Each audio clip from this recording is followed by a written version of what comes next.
Hello friends, Atharva success point की online classes में आपका स्वागत है। दोस्तों, जैसा कि आप देख रहे हैं, पिछली कक्षा में हमने मूल अधिकारों का क्रम से वर्णन किया जा रहा है। तो मूल अधिकारों के संदर्भ में आज हम उस मूल अधिकार की बात करेंगे जिसके बिना सभी मूल अधिकार अर्थहीन हो जाते हैं। अर्थात जिस अधिकार के बिना इन मूल अधिकारों की कोई गारंटी नहीं होती कि ये मूल अधिकार लागू होंगे, उनका पालन किया जाएगा नहीं किया जाएगा। तो उसे हम अनुच्छेद 32 के तहत संवैधानिक उपचारों का अधिकार बोलते हैं। आज हम इसी पे चर्चा करते हैं। क्या है?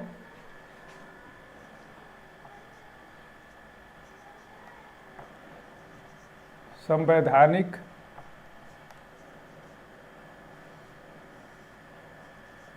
उपचारों का अधिकार। ठीक है,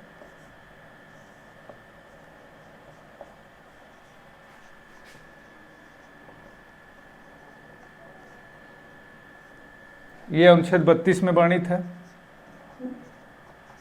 अनुच्छेद 32 में कहा गया है कि संवैधानिक उपचारों के अधिकार को एक मूल अधिकार बनाया गया है। सबसे महत्वपूर्ण बात यह है कि यह एक स्वयं में मूल अधिकार है।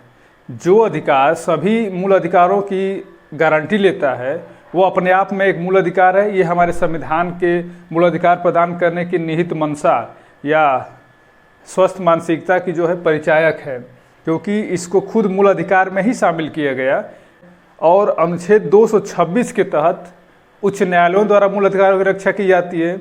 लेकिन अगर अनुच्छेद 226 की तरह ये अनुच्छेद 32 एक मूल अधिकार नहीं होता तो शायद उतने व्यवस्थित तरीके से मूल अधिकारों की रक्षा की गारंटी नहीं दी जा सकती थी।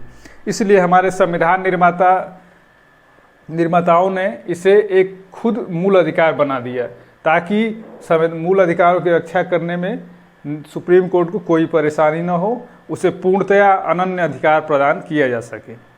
ठीक है, तो अगर हम इसकी बात करें कि ये ऐसा क्यों किया गया, क्यों मूल अधिकारों जो है संवैधानिक उपचारों का अधिकार को मूल अधिकार बनाया गया, ऐसा इसलिए किया गया कि अगर हम देखें तो जैसे स्वास्थ्य सुविधाएं अगर उपलब्ध न हो, अर्थात किसी हॉस्पिटल में अगर आप जाएं, वहाँ पे हॉस्पिटल हो लेकिन अगर उपचार की सुविधा या उसकी उपचार की सुविधा की गारंटी न दी गई हो तो वो हॉस्पिटल आपके किसी काम का नहीं माना जाएगा, वो केवल एक खाना पूर्ति ही माना जाएगा।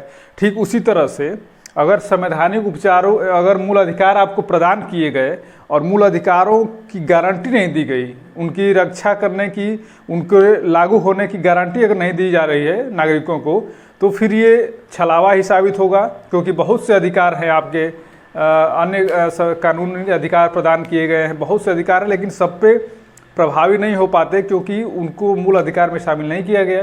लेकिन यहाँ पे अगर मूल अधिकारों की गारंटी दी जा रही है तो इसका मतलब है कि मूल अधिकार की रक्षा सार्थक है और उनकी रक्षा की जा सकती है। तो सुप्रीम कोर्ट को ये अथॉरिटी दी गई है, इसको सुप्रीम कोर्ट का अनन्य अधिकार है कि अनुच्छेद 32 के तहत किसी भी व्यक्ति के, किसी भी नागरिक के मूल अधिकारों का उल्लंघन होता है तो इनके इस अनुच्छेद के अंतर्गत वो उपचार प्रदान कर सकता है। इसकी महत्ता को प्रदर्शित करते हुए डॉक्टर अंबेडकर ने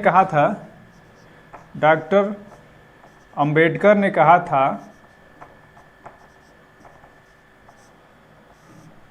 ऐसा अनुच्छेद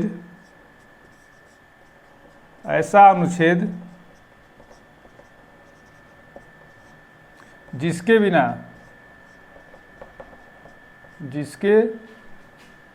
बगैर या जिसके बिना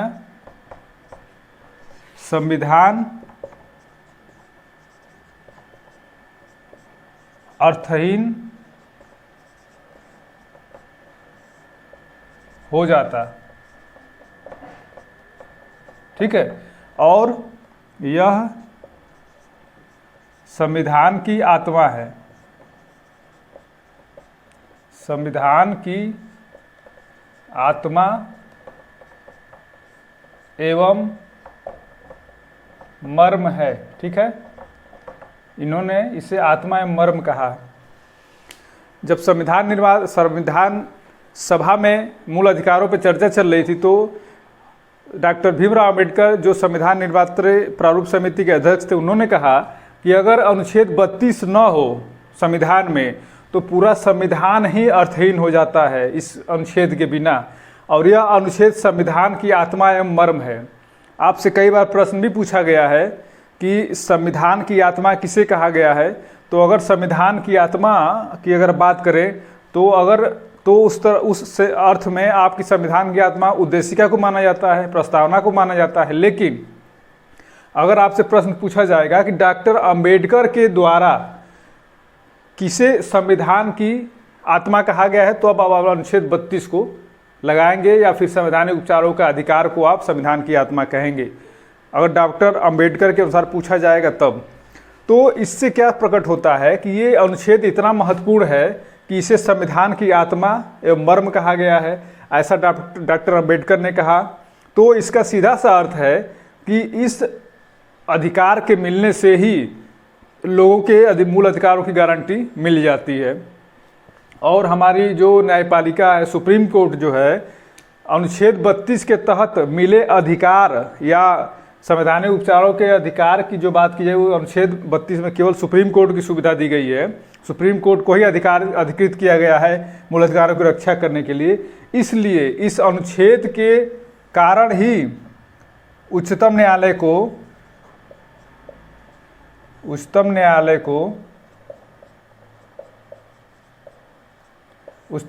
को संविधान का संरक्षक, संविधान का रक्षक और मूल अधिकारों का संरक्षक कहा गया है। मूल अधिकारों का संरक्षक कहा गया है। ठीक है, किसके बदौलत कहा गया है? इस अनुच्छेद 32 की वजह से ही सुप्रीम कोर्ट को ये प्रश्न भी पूछा गया है आपसे कई बार कि निम्नलिखित में से संविधान का संरक्षक कौन है? विकल्प में राष्ट्रपति, संसद, सुप्रीम कोर्ट और जो है मुख्यमंत्री या कुछ भी कह लीजिए। तो यहाँ पे उत्तर आपको क्या माना जाएगा? यहाँ पे सुप्रीम कोर्ट माना जाएगा। यानी संविधान का रक्षक या मूल अधिकारों की संरक्षक कौन है, तो उसे आप उच्चतम न्यायालय मानेंगे, सुप्रीम कोर्ट मानेंगे, उच्च न्यायालय नहीं मानेंगे। तो ये अनुच्छेद 32 की वजह से ही सुप्रीम कोर्ट को ये कहा जाता है कि वो संविधान का मूल संरक्षक है। ठीक है, तो डॉक्टर अंबेडकर ने इस अनुच्छेद की बहुत ही तारीफ की, बहुत ही महत्व प्रदर्शित किया। तो इसमें क्या खास बात है, इस पर हम चर्चा करेंगे और ऐसा क्यों इसको कहा गया। तो हम इसको देखेंगे कि मूल अधिकारों का संरक्षण कैसे सुप्रीम कोर्ट द्वारा किया जाता है, तब समझ में आ जाएगी बातें पूरी। ठीक है, इस पे हम चर्चा करते हैं।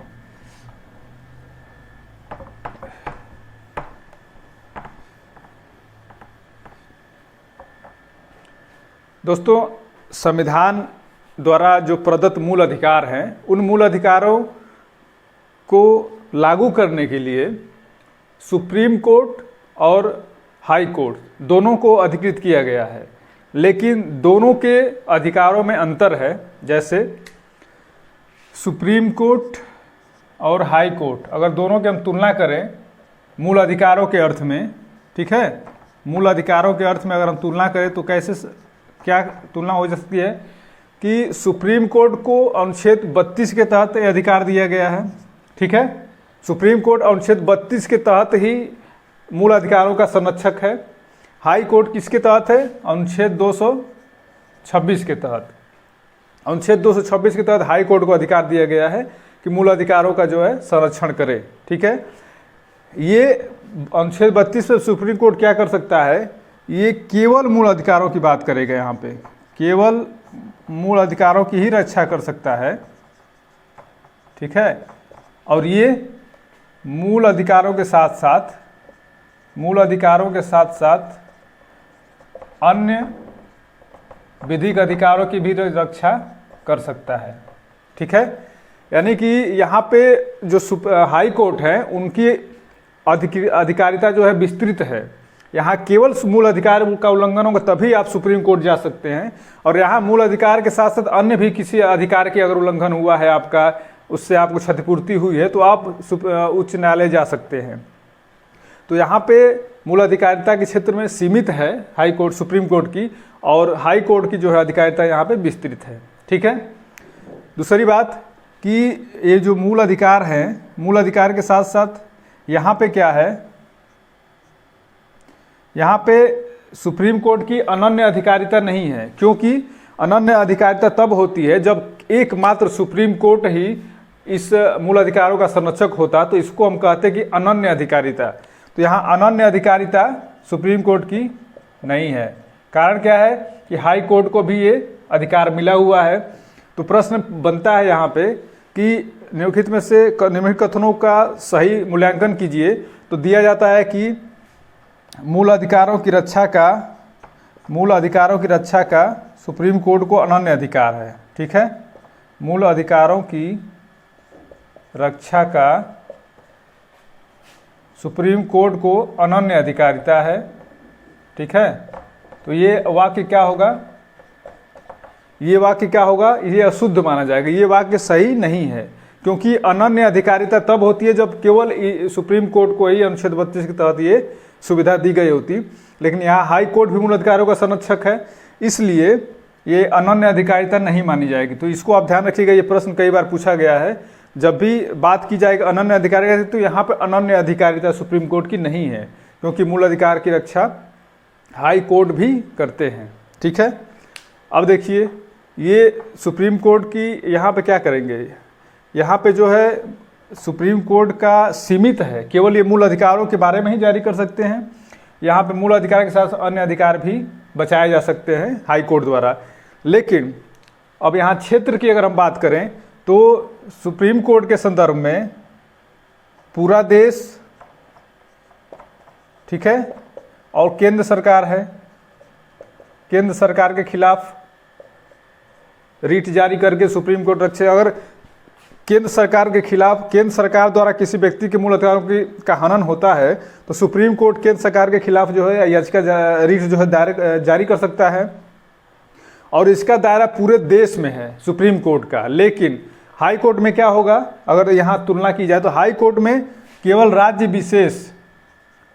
विशेष के अंतर्गत, यानी जिस राज्य में ये हाई कोर्ट स्थित है, यानी उत्तर प्रदेश का हाई कोर्ट है, तो उत्तर प्रदेश राज्य विशेष में ही इसकी अधिकारिता है, और उत्तर प्रदेश के सरकार के खिलाफ ही ये रीट जारी कर सकता है। लेकिन यहाँ पे सुप्रीम कोर्ट केंद्र सरकार और पूरे देश में कहीं भी किसी भी व्यक्ति के खिलाफ के अधिकारों की रक्षा के लिए रीट जारी कर सकता है।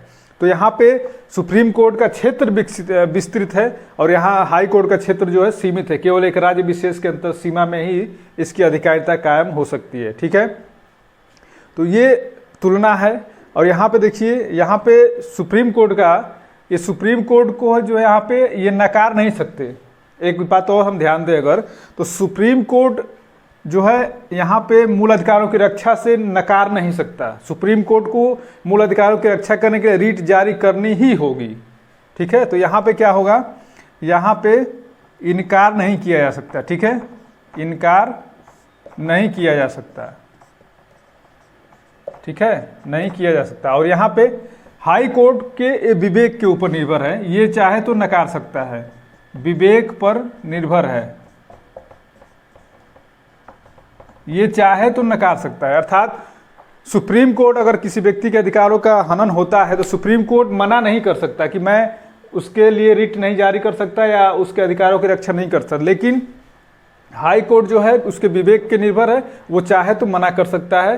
तो जब यहाँ मना करे तो व्यक्ति यहाँ पे जाएगा सुप्रीम कोर्ट में। ठीक है, तो ये अगर तुलना पूछता है, प्री या मेंस में भी पूछा जा सकता है कि मूल अधिकारों की रक्षा के संदर्भ में सुप्रीम कोर्ट एवं हाई कोर्ट के शक्तियों का तुलनात्मक अध्ययन कीजिए, तो ये आप तुलनात्मक अध्ययन कर सकते हैं। ठीक है, और यहाँ पे हम ये देख सकते हैं कि हाई कोर्ट की कुछ अगर सीमा, अगर कुछ क्षेत्रों में शक्तियाँ अधिक हैं, क्षेत्र विस्तृत है, तो एक राज्य तक ही वो सीमित है। और यहाँ अगर केवल मूल अधिकार के बारे में है तो लेकिन इसकी जो सीमा है ये विस्तृत है, तो ये अंतर दिया गया है। और यहाँ पे ये अनिवार्य है और यहाँ पे विवेक पर निर्भर है। ठीक है, तो ये अंतर समझ गए होंगे आप।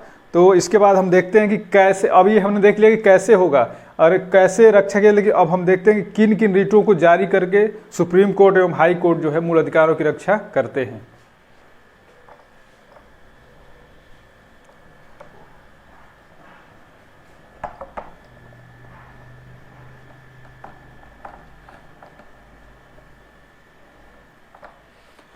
सुप्रीम कोर्ट द्वारा एवं उच्च न्यायालयों द्वारा 5 रीटें जारी की जाती है। 5 प्रकार की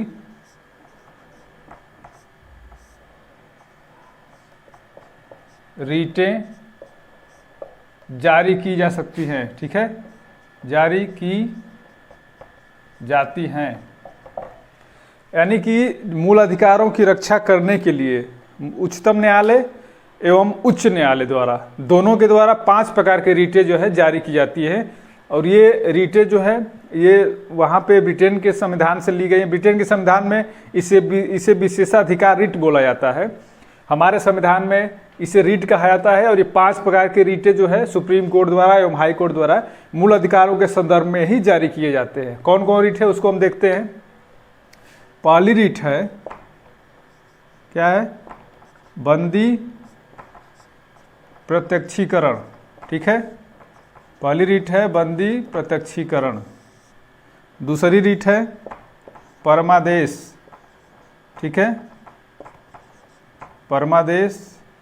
तीसरी रीट है, कौन सी है, प्रतिषेध।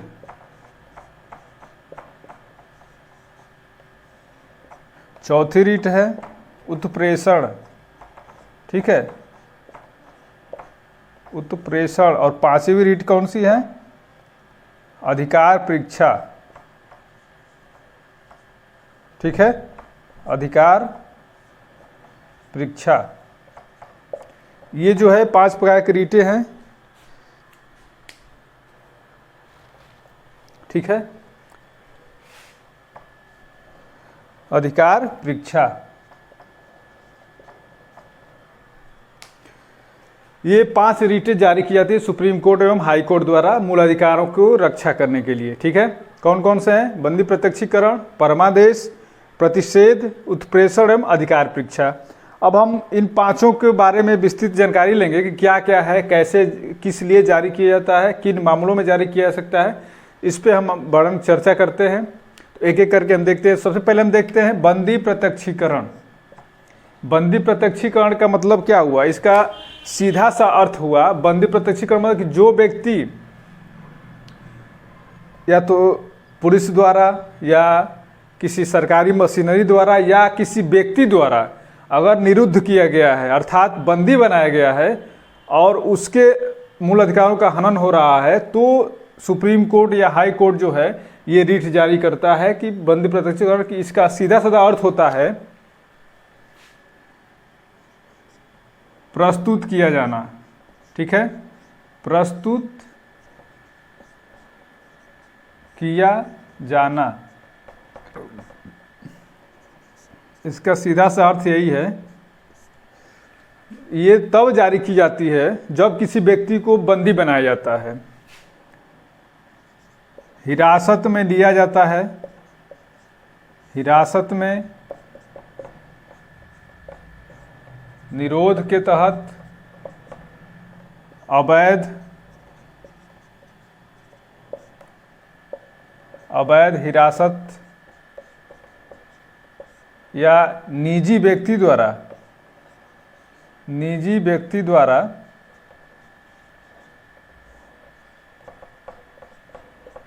बंदी बनाया जाना, ठीक है। इसमें हम ध्यान देंगे, जैसे पुलिस द्वारा अगर किसी व्यक्ति को निरोध के तहत उसको गिरफ्तार कर लिया गया है, हिरासत में लिया गया है, या मजिस्ट्रेट द्वारा हिरासत में दिया गया, हिरासत में लेने के लिए पुलिस को अधिकृत किया गया है, अगर वो व्यक्ति जो निरुद्ध किया गया है अगर वो अपने मूल अधिकारों के हनन के मामले में सुप्रीम कोर्ट या हाई कोर्ट जाता है, तो सुप्रीम कोर्ट यही कहेगा पर बंदी प्रत्यक्षीकरण रीट जारी करके कि उस व्यक्ति को प्रत्यक्ष रूप से हमारे सामने प्रस्तुत किया जाए, और प्रत्यक्ष रूप से प्रस्तुत किए जाने के बाद जो है बंदी बनाए जाने के कारणों को प्रस्तुत किया जाए, तब जाकर के वो सुप्रीम कोर्ट द्वारा ये जांच की जाएगी कि ये हिरासत जो है अवैध था या वैध रूप से था। अगर हिरासत अवैध होगा या अवैध रूप से बंदी बनाया जाएगा तो तुरंत उसे छोड़ देने की बात की आदेश जारी किया जाएगा सुप्रीम कोर्ट द्वारा या हाई कोर्ट द्वारा। और अगर हिरासत जो है वैध रूप से है तो फिर ये बंदी प्रत्यक्षीकरण जो है नहीं जारी किया जाएगा। तो इसका मतलब सीधा सीधा कि बंदी प्रत्यक्षीकरण रिट तब जारी किया जाएगा जब किसी व्यक्ति को अवैध रूप से मनमाने तरीके से हिरासत में लिया गया है, तो सुप्रीम कोर्ट उस व्यक्ति को कोर्ट में हाजिर होने के लिए, उस व्यक्ति को प्रस्तुत करने के लिए ये बंदी प्रत्यक्षीकरण रिट जारी करता है। ठीक है। और इसमें इसकी सबसे बड़ी विशेषता ये है कि निजी व्यक्ति के विरुद्ध भी जारी किया जाता है। जैसे अगर सरकारी व्यक्ति, सरकारी मशीनरी द्वारा या पुलिस द्वारा या मजिस्ट्रेट द्वारा किसी व्यक्ति को हिरासत में रखा जाता है तो वो बात तो ठीक है, उसकी जांच होगी। लेकिन अगर किसी व्यक्ति ने, अगर कोई प्राइवेट, कोई निजी व्यक्ति किसी व्यक्ति को अवैध रूप से, जैसे बंधुआ मजदूरी कराने के लिए लोग अवैध रूप से लोगों को रख लेते हैं, पकड़ के अपने यहाँ बंदी बनाए रखते हैं और उनसे अवैध काम कराते हैं बंधुआ मजदूरी की तरह, तो उनके खिलाफ भी ये जो बंदी प्रत्यक्षीकरण रिट जारी की जा सकती है। और ये अगर अवैध हुआ हिरासत तो तुरंत जो है सुप्रीम कोर्ट द्वारा या हाई कोर्ट द्वारा बंदी प्रत्यक्षीकरण रिट जारी की जाएगी। इसमें एक बात ध्यान देने वाली है कि अगर हिरासत जो है न्यायपालिका द्वारा किया गया है, हिरासत जो है न्यायालय द्वारा है या, ठीक है, संसद, विधानमंडल,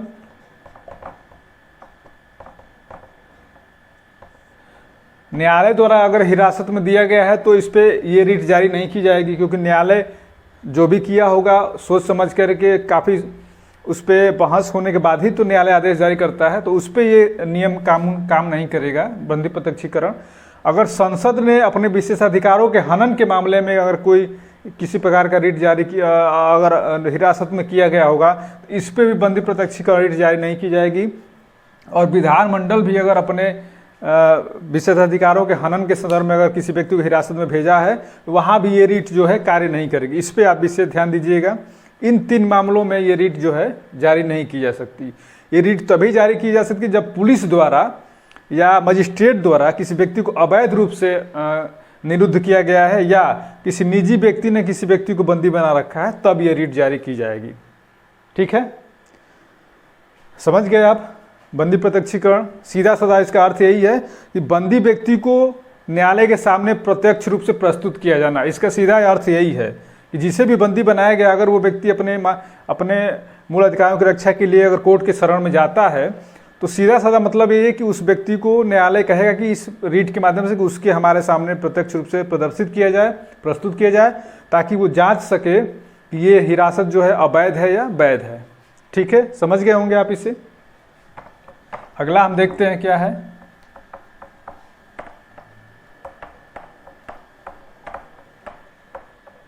अगला है परमादेश।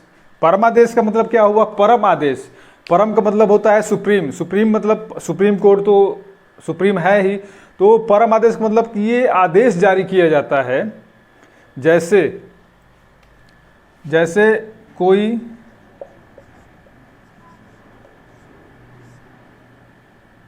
अधिकारी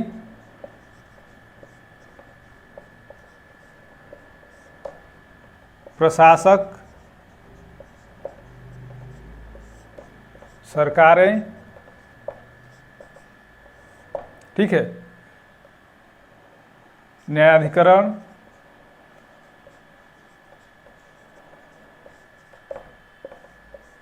या मतलब कि कोई भी संवैधानिक पद पे बैठा व्यक्ति, कोई भी सार्वजनिक पद धारण करने वाला व्यक्ति, ठीक है, सार्वजनिक पद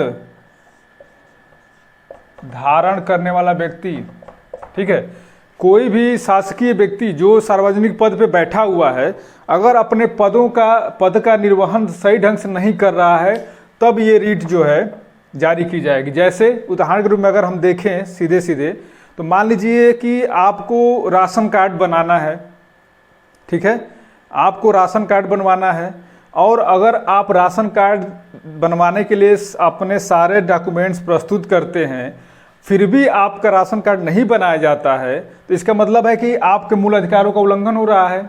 आपको राशन नहीं मिल पाएगा, आपके पहचान पत्र नहीं मिल पाएगा, तो आप सुप्रीम कोर्ट या हाई कोर्ट जाएंगे, तो वहाँ पे सीधे सीधे परमादेश जारी किया जाएगा सुप्रीम कोर्ट द्वारा या हाई कोर्ट द्वारा कि उस अपने कर्तव्य का जो है पदीय दायित्व का निर्वहन करे, जो अधिकारी अगर ऐसा नहीं कर रहा है, अपने पद के दायित्व के निर्वहन में जो है इनकार कर रहा है, पदीय दायित्व के निर्वहन से अगर वो पदीय दायित्व के निर्वहन से अगर इनकार कर रहा है, ठीक है, निर्वहन से अगर इनकार कर रहा है, तब ये रिट जारी की जाएगी। चाहे वो कितना भी बड़े पद में बैठा व्यक्ति हो, कोई मंत्री हो या फिर कोई अधिकारी हो, कोई भी व्यक्ति हो जो कोई सार्वजनिक पद ग्रहण किया हुआ है, अगर वो पद धारण करने के बाद अपने पद के दायित्व को नहीं निभा रहा है, तब ये सुप्रीम कोर्ट जो है ये रिट जारी करता है कि ये अपने पद को सही ढंग से निभाए, ठीक है, और इस पद के द्वारा जो भी कर्तव्य इसके सौंपे गए उस कर्तव्य को ये पूरा करे, जिससे कि किसी व्यक्ति के अधिकारों का उल्लंघन न हो। ठीक है, समझ गए होंगे आप बढ़िया से इसको, परमादेश को। अगली रीड देखते हैं क्या है।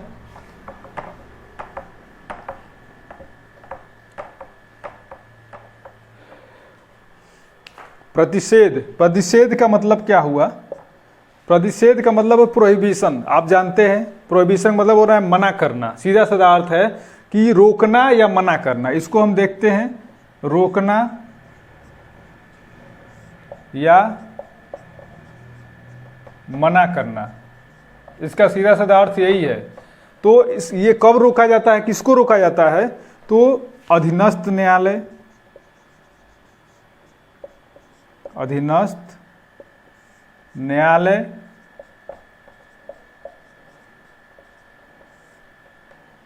और न्यायिक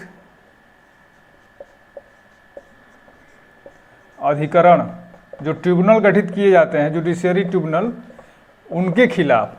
जैसे अगर कोई अधीनस्थ न्यायालय या न्यायिक अधिकारी, न्यायिक अधिकरण, ठीक है, न्यायिक अधिकरण अपने अधिकार क्षेत्र से ऊपर की उच्च अधिकारिता वाले कार्यों को करता है, तो वहाँ पे उसको रोका जाता है। अर्थात कोई भी अधीनस्थ न्यायालय कोई ऐसा फैसला न सुनाए जो उसके अधिकार क्षेत्र से बाहर हो। जैसे अगर कोई जिला न्यायालय या कोई सत्र न्यायालय आजीवन कारावास की बात करता है, तो वहाँ पे क्या होगा, ये उसकी अधिकार सीमा से बाहर होगी। कोई जिला न्यायालय आजीवन कारावास या मृत्युदंड की सज़ा नहीं सुना सकता। अगर वो व्यक्ति मृत्युदंड की सज़ा सुनाता है कोई अधीनस्थ न्यायालय, तो यहाँ पे प्रतिषेध जारी करके, प्रतिषेध रीट जारी करके उसे उसके कार्य से रोका जा सकता है। क्योंकि मृत्युदंड का फैसला सुनाने का अधिकार या तो सत्र न्यायालय को है और सुप्रीम कोर्ट को है और हाई कोर्ट को है। अब कोई जिला न्यायालय, कोई मुंसिफ न्यायालय इस तरह के अगर निर्णय सुनाता है जो उसके अधिकार क्षेत्र से बाहर का है, तो वहाँ पे प्रतिषेध रीट जारी करके उसको रोका जाता है। ठीक है, इसका सीधा साधा यही है कि अपनी सीमा से बाहर, अपनी सीमा से बाहर जा करके कोई भी व्यक्ति, कोई भी न्यायालय, ये केवल एक बात ध्यान देने वाली है कि ये प्रतिषेध जो है केवल जो है अधीनस्थ न्यायालय और न्यायिक अधिकरण के खिलाफ ही जारी किया जाएगा। ये प्रशासनिक पदों के दायित्व के खिलाफ नहीं जारी किया जाएगा। इस पे ध्यान देना है। बंदी प्रत्यक्षीकरण और परमादेश ये न्याय के, ये जो है अधीनस्थ, ये जो प्रशासनिक कार्यों के लिए भी जारी किया जा सकता है, प्रशासनिक पदों के बैठे लोगों के लिए भी। लेकिन प्रतिषेध जो है केवल अधीनस्थ न्यायालय और न्यायिक अधिकरण, क्योंकि ये न्यायिक प्रकृति का होता है, तो ये प्रशासनिक पदों के लिए ये जारी नहीं किया था। इस पर आप ध्यान रखिएगा, ये प्रश्न भी पूछा गया है, पूछा जा सकता है कि निम्नलिखित में से कौन सी रीट जो प्रशासनिक पदों के विरुद्ध नहीं जारी किया जाती, तो वो कौन सी है? प्रतिषेध। ठीक है, तो इसको आप ध्यान रखें, ये केवल अधीनस्थ न्यायालय और न्यायिक अधिकरण के खिलाफ ही जारी की जा सकती है। तो इसमें जब वो अपनी सीमा का उल्लंघन करते हैं, अधीनस्थ न्यायालय और न्यायिक अधिकरण अपनी सीमा से बाहर जाकर के कोई फैसला देते हैं, तब उनको प्रतिषेध के द्वारा उनको रोका जाता है, उच्च न्यायालय द्वारा, उच्च न्यायालय या फिर सुप्रीम कोर्ट द्वारा। ठीक है, ये समझ गए आप। उत्प्रेषण, उत्प्रेषण रीट में क्या कहा जाता है? उत्प्रेषण का मतलब होता है प्रमाणित करना, प्रमाणित करना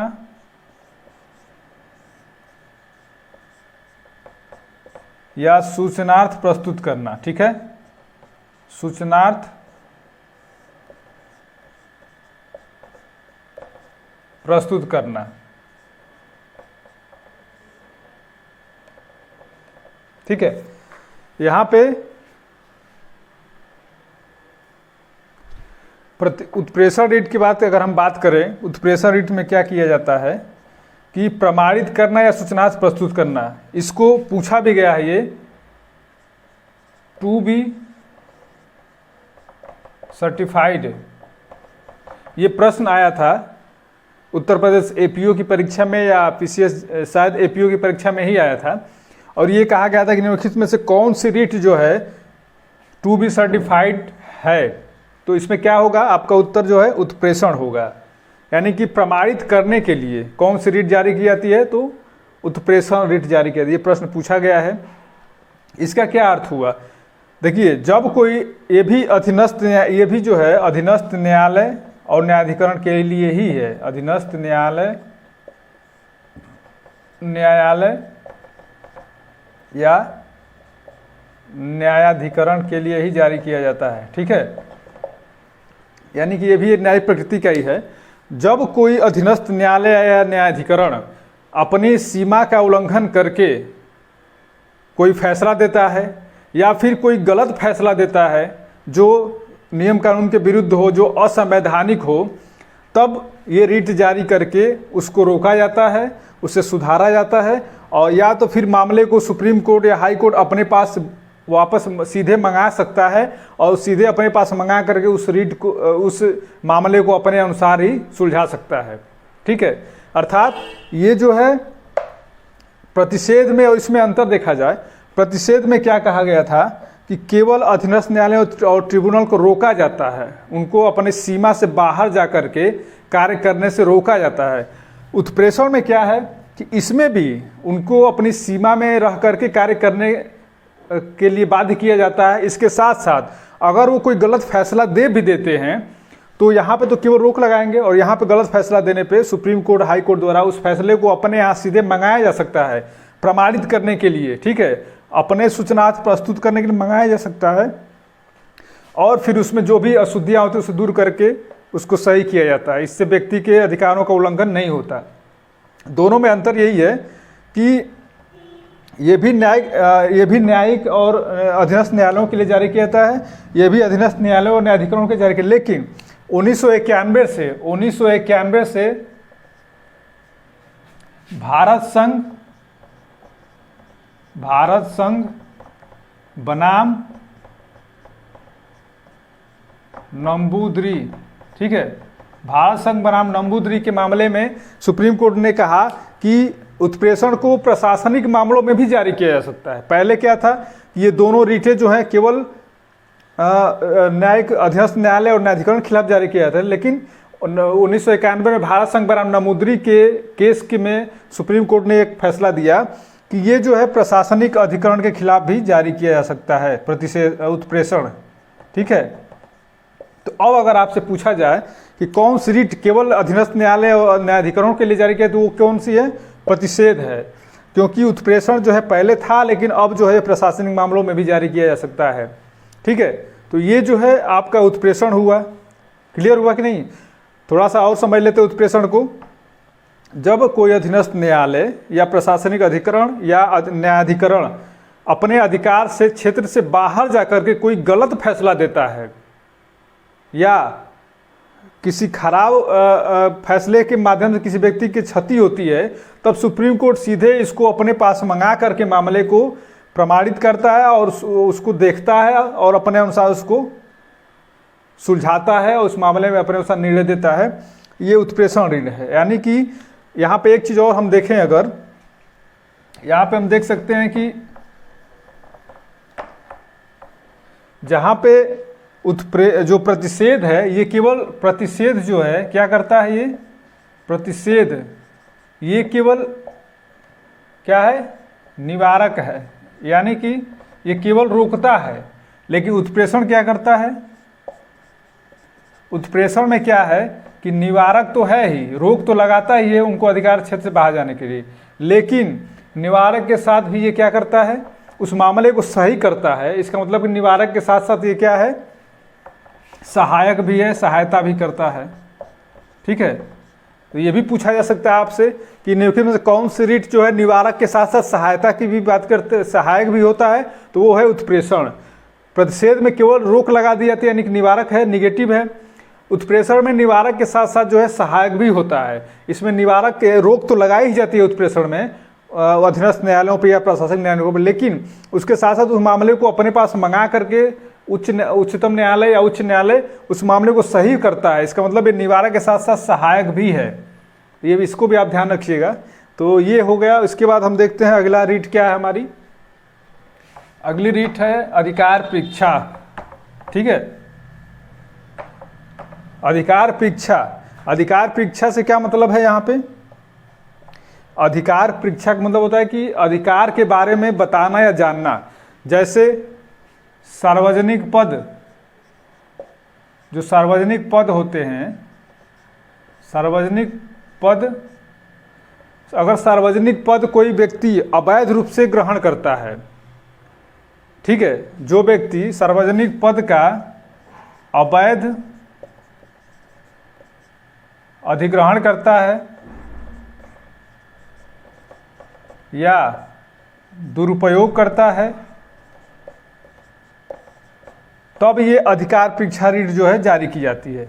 ठीक है, क्या है इसमें कि अगर मान लीजिए कोई व्यक्ति जो जिस पद को धारण करने के योग्य न हो, अगर कोई व्यक्ति कोई आईएएस अधिकारी बनता है जबकि वो उस पद को धारण करने के योग्य न हो, कोई ऐसा मंत्री जो उस पद को धारण करने के योग्य न हो अगर पद धारण करता है, तब और उस धारण करने के दौरान किसी व्यक्ति के अधिकारों का अतिक्रमण होता है, तो वह व्यक्ति न्यायालय में जा सकता है और न्यायालय द्वारा अधिकार परीक्षा रीट जारी की जाती है। इसके माध्यम से सार्वजनिक पद पे अवैध रूप से बैठे व्यक्ति को पद से हटाया जाता है। उससे पूछा जाता है कि आप किस हैसियत से, किस कानून के तहत इस पद को धारण किए हुए हैं। इसका मतलब उसके अधिकार के बारे में पूछा जाता है कि आपने किस हैसियत से इस पद को धारण किया है। अगर वो व्यक्ति अवैध रूप से पद को धारण करता है तो उसको हटाया जाता है, और अगर सही वैध रूप से अगर वो अपनी वैधता को सिद्ध करता है तब उसकी वैधता को प्रमाणित की जाती है। तो अधिकार परीक्षा रीट के तहत ये जारी किया जाता है, ये पूछा जाता है किसी व्यक्ति के पदीय दायित्व के बारे में। ठीक है, तो ये पांचों रीट आपने देख लिया। एक बार और अगर हम समरी करें शॉर्ट में, तो हम बंदी प्रत्यक्षीकरण रीट कब जारी की जाती है, सीधे से समझ लें कि जब किसी व्यक्ति को अवैध रूप से बंदी बनाया जाता है, या तो पुलिस विभाग द्वारा या किसी व्यक्ति द्वारा, तो जो है वहाँ पे बंदी प्रत्यक्षीकरण रीट जारी करके उसको उसकी वैधता जांच की जाती है कि वो अवैध रूप से बंद था या वैध रूप से। परमादेश तब जारी किया जाता है जब कोई व्यक्ति सार्वजनिक पद पे बैठा हुआ हो और अपने कार्यों को न करता हो, अपने पदीय दायित्व। अधिकार परीक्षा और परमादेश में अगर हम अंतर देखना चाहें, अधिकार परीक्षा परमादेश में, तो इसमें क्या कर रहा है कि पद का निर्वहन नहीं कर रहा व्यक्ति, पद पे बैठा लेकिन निर्वहन नहीं कर रहा है, तब ये रीट जारी की जाएगी। और अधिकार परीक्षा तब जारी की जाएगी जब अवैध रूप से पद को धारण करता है, अवैध रूप से पद जो है धारण करता है। ठीक है, ये दोनों में अंतर है, इसको आप समझ लिए। प्रतिषेध तब जारी किया जाए जब कोई अधीनस्थ न्यायालय या न्यायिक अधिकरण अपने सीमा से बाहर जाकर के कोई फैसला देता है, तो वहाँ पे प्रतिषेध रीट जारी की जाती है। उत्प्रेषण रीट तब जारी की जाती है जब ये भी जो है न्यायालय उसी के लिए जारी किया जाता है, अधीनस्थ न्यायालय और न्यायाधिकरण के लिए। लेकिन इसके साथ साथ इसे 1991 से प्रशासनिक पदों के लिए, प्रशासनिक मामलों के लिए भी जारी किया जाने लगा। इसमें भी यही किया जाता है कि कोई व्यक्ति जो है अगर अपनी सीमा, कोई अधीनस्थ न्यायालय अपनी सीमा से बाहर जाकर कोई फैसला देता है, खराब फैसला देता है, तो उसको अपने पास मंगा करके मामले को सुप्रीम कोर्ट या हाई कोर्ट सही कर करके व्यक्ति के अधिकारों की रक्षा करता है। अधिकार परीक्षा आपने देख लिया कि जब कोई व्यक्ति गलत ढंग से, अवैध ढंग से किसी पद को धारण करता है तो उसको रोक लगाया जाता है उस पर। ठीक है, ये हमारा संवैधानिक उपचारों का सिद्धांत था, और इसीलिए डॉक्टर भीमराव अम्बेडकर ने कहा था कि ये अनुच्छेद 32 जो है मूल अधिकार है, और ये संविधान की आत्मा है। आत्मा इसलिए है कि अगर व्यक्ति के ये अधिकार जारी करने, व्यक्ति के पदों को, व्यक्ति के अधिकारों की रक्षा करने के लिए ये जो है रीट जारी की जाती है, और ये सारी रीटें जो है व्यक्ति के अधिकारों की रक्षा करती है, इसलिए इस अनुच्छेद को जो है संविधान की आत्मा कहा गया है डॉक्टर अम्बेडकर द्वारा। अगर डॉक्टर अम्बेडकर द्वारा पूछा जाए कि संविधान की आत्मा कौन है तो आप अनुच्छेद 32 लगाएंगे।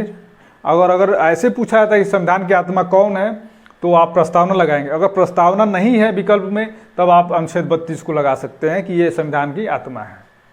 ठीक है। इसके बाद हम अगर देखें तो अनुच्छेद मूल अधिकारों के संदर्भ में 3 अनुच्छेद और बचते हैं। कौन कौन?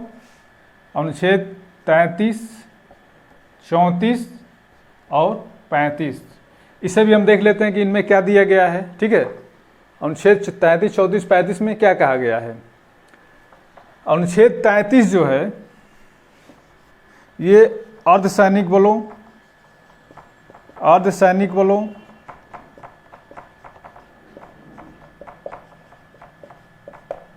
सुरक्षा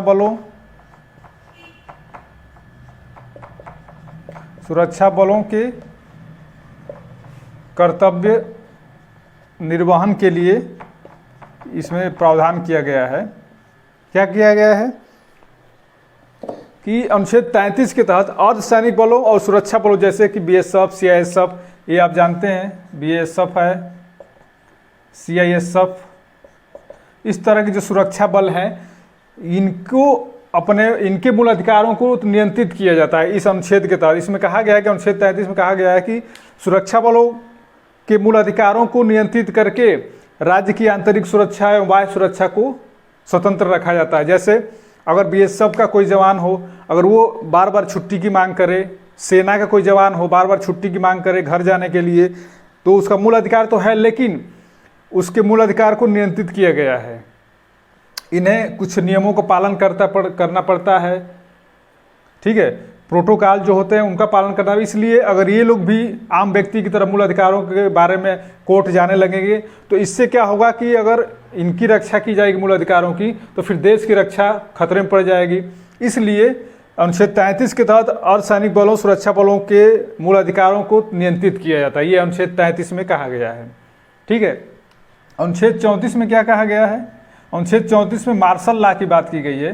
मार्शल लॉ जानते हैं आप, मार्शल लॉ तब लागू किया जाता है जब मार्शल लॉ तब जारी किया है जब कोई ऐसी आपदा आ जाती है या कोई ऐसी स्थिति आ जाती है जब सेना को सुरक्षा में लगाया। सुरक्षा की जिम्मेदारी किसकी है? आंतरिक सुरक्षा की पुलिस बल की है। लेकिन जब कोई ऐसी विकट स्थिति आ जाती है जब वहाँ पे सेना को उतारा जाता है सुरक्षा के लिए, तो उसको मार्शल लॉ कहते हैं। और मार्शल लॉ में क्या है? अनुच्छेद 34 में कहा गया है कि मार्शल लॉ के तहत अगर किसी के मूल अधिकारों का उल्लंघन होता है, किसी के मूल अधिकारों का उल्लंघन, तो फिर उसे मूल अधिकारों का उल्लंघन होता है तो वहाँ पे वो सुप्रीम कोर्ट नहीं जा सकता, लेकिन सरकार द्वारा उसे प्रतिपूर्ति प्रदान की जा सकती है। ठीक है।